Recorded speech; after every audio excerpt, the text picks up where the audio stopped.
Good to be here, everyone, and thanks for making time. Making time for yourself, I think that's really valuable, what you do with your time, and to be here for each other. So today is about a compass of compassion. And I like to start with something a little funny. You ready for that? Oh, yeah. Yeah?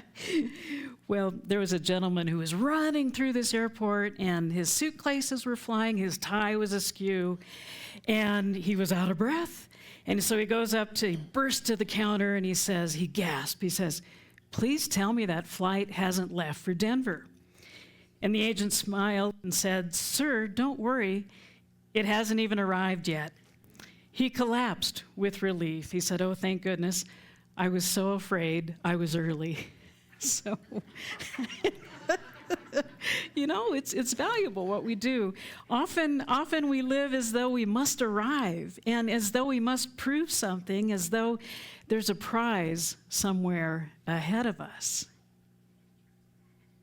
And what we know is that it's already here. It's already within us. We have that inner compass of compassion. It's this place called compassion. So today we're going to continue to recalibrate our hearts of love, of understanding, and connection. Compassion is a spiritual GPS, and it's a GPS of an awakened life. Compassion also is the compass pointing toward the highest spiritual experience. As Dr. Ernest Holmes reminds us, compassion and caring are the ties that bind us together in understanding to uncover the divinity in each other. Compassion is the outpouring of divine grace, the divine givingness of all. It's that which keeps on giving. So compassion is not just this soft sentimentality, it's a strength. It's a directional force. And in New Thought, our practical spirituality teaches us that we're spiritual beings and that we're hopefully skillfully, some days more than others. I'm unskillful, and am I the only one who's unskillful sometimes? So we have this place where we can navigate, hopefully a little bit more skillfully, with a compass in our human experience. So the goal is not to struggle toward love, but to remember to live as love. So there's that divine reminder. There's the divine remembering. And compassion is one of those harmonizing instruments. Compassion points to the divine nature that is already within us. We calibrate this inner compass of compassion. And then when we do that, we stop paying attention to that which is fear. We get lost sometimes in doubt, in worry, any judgment, any separation. So we begin to navigate from a sense of wholeness, from a sense of purpose, from love and even more love, from that sense of connectedness, more and more. So today I'm going to give you three examples, and then also a practice where we can live with this compass of compassion. You ready for that? Yeah. So I notice what I'm focusing on during the day. Does anyone else do that? I focus, and sometimes I'm out of focus, right? Or I'm sometimes narrow, or maybe I'm seeing the panorama. I'm not always seeing the panorama. But the focus, number one, is to continue to see with love. So I pause and I see. Number two is to bridge a gap. If I'm feeling a sense of separation, bridge a gap and then be love. And then number three is to shift, like shifting my car, shift energy. How would love see this? So I may ask these questions during the day, to pause and see, to be love, and then how would love see this? So the first example is compassion begins with presence, not pity. Compassion doesn't begin with fixing. We'll see something and we live in a kind of a culture that says, oh, there's a problem. Houston, we have a problem. Something might be wrong. So it doesn't begin with fixing. It begins with presence, with showing up. Brene Brown teaches empathy fuels connection, and sympathy or pity drives disconnection. So empathy is about feeling with someone. Compassion also adds a bit of an impulse to alleviate if there's something painful, whether it's physical pain, spiritual pain, emotional pain. It helps alleviate that, and that's what the divine place is, to hang out with this inner compass. So the difference is subtle, but it's powerful. The difference can really make a difference. And to quote Michael Beckwith, he says that pain pushes until there's a vision that pulls. There may be what seems like insane things happening. Have you noticed anything on that CNN, the cynical news network, or that I try and turn off, stay just enough informed? But in order for the vision to pull, we need to be present in the pain, not above it, not denying it. But there may be some insane things that are happening, and we're called to be a fuller expression of the divine. We're called to be those examples. And so there may be something that is happening. Something is occurring in our lives. And now for a bit of Zen. So as we're rising above what seems to be maybe turbulent, like the gentleman at the airport, maybe we have some turbulence, or maybe we have something, we're in the middle of that storm in whatever area of our life, to bring that sense of calm or that inner compass. The Zen monk once asked his teacher, he said, "Master, what is the path to enlightenment?" The master said, "Attention." The monk said again, "Well, and what comes after attention?" The master replied, "More attention." And in order to be the compass of compassion, we must attend to ourselves. We must attend to others in the moment. So how do we practice that? How do we practice more attention? So the first spiritual practice is to pause and to see. When discomfort arises, or maybe I'm judging or discerning, whatever that is, when that rises, I can pause.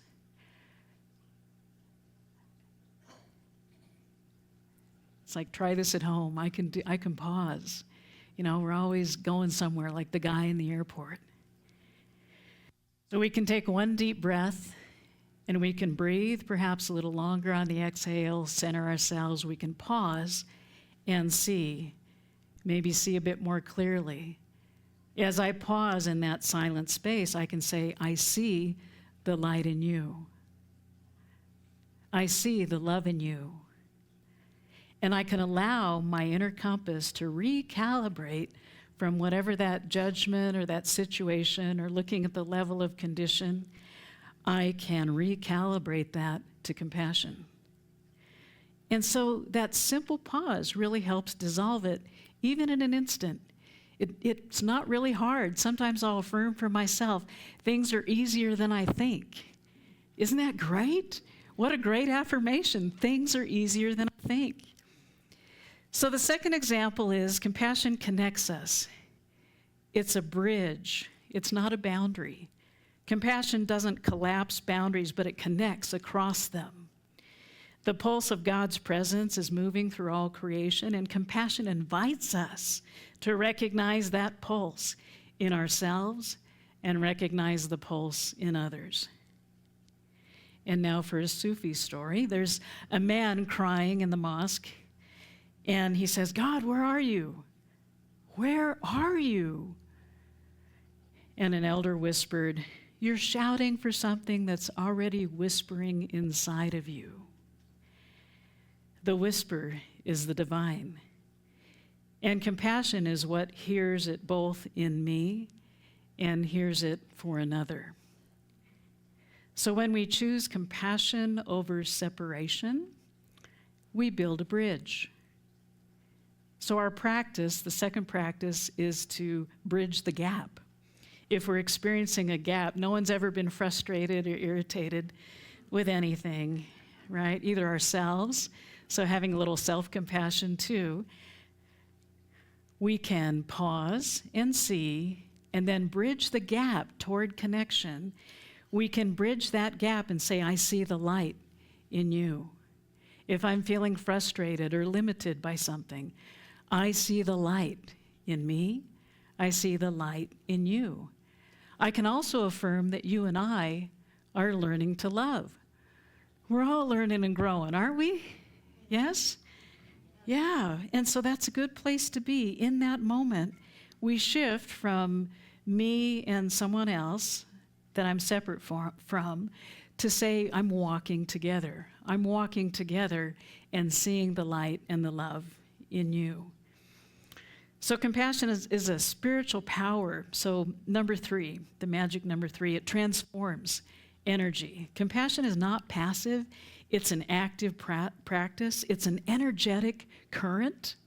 It's that frequency. It's that muscle. It's strong enough to really change the world, right?